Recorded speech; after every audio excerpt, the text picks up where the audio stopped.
ప్రజలకు మెరుగైన సౌకర్యాలు కల్పించాలన్న ఏకైక లక్ష్యంతో చంద్రబాబు నాయుడు గారి నాయకత్వంలో కూటమి ప్రభుత్వం పనిచేస్తుందన్నారు కోవూరు ఎమ్మెల్యే వేమిరెడ్డి ప్రశాంత్ రెడ్డి గారు. బుచ్చిరెడ్డిపాలెం పట్టణంలో నిర్మిస్తున్న అగ్నిమాపక కేంద్రానికి ఆమె శంకుస్థాపన చేశారు. బుచ్చి పట్టణ వాసులకు చిరకాల స్వప్నంగా ఉన్న ఫైర్ స్టేషన్ నిర్మాణానికి నిధులు సాధించిన ఎమ్మెల్యే ప్రశాంత్ రెడ్డి గారిని స్థానిక నాయకులు ఘనంగా స్వాగతం పలికారు. శంకుస్థాపన కార్యక్రమం అనంతరం ఎమ్మెల్యే వేమిరెడ్డి ప్రశాంత్ రెడ్డి గారు బుచ్చిరెడ్డిపాలెం పట్టణంలో ఫైర్ స్టేషన్ నిర్మాణానికి 2,50,00,000 నిధులు మంజూరు చేసిన ముఖ్యమంత్రి చంద్రబాబు నాయుడు గారికి ధన్యవాదాలు తెలిపారు.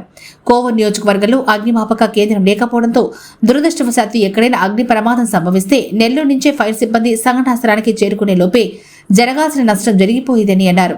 బుచ్చిరెడ్డిపాలెం పట్టణంలో అగ్నిమాపక కేంద్రం నిర్మించడంతో కోవూరు నియోజకవర్గ ప్రజలకు ప్రయోజనకరంగా ఉంటుందని తెలిపారు. ఈ సందర్భంగా ఆమె మాట్లాడారు.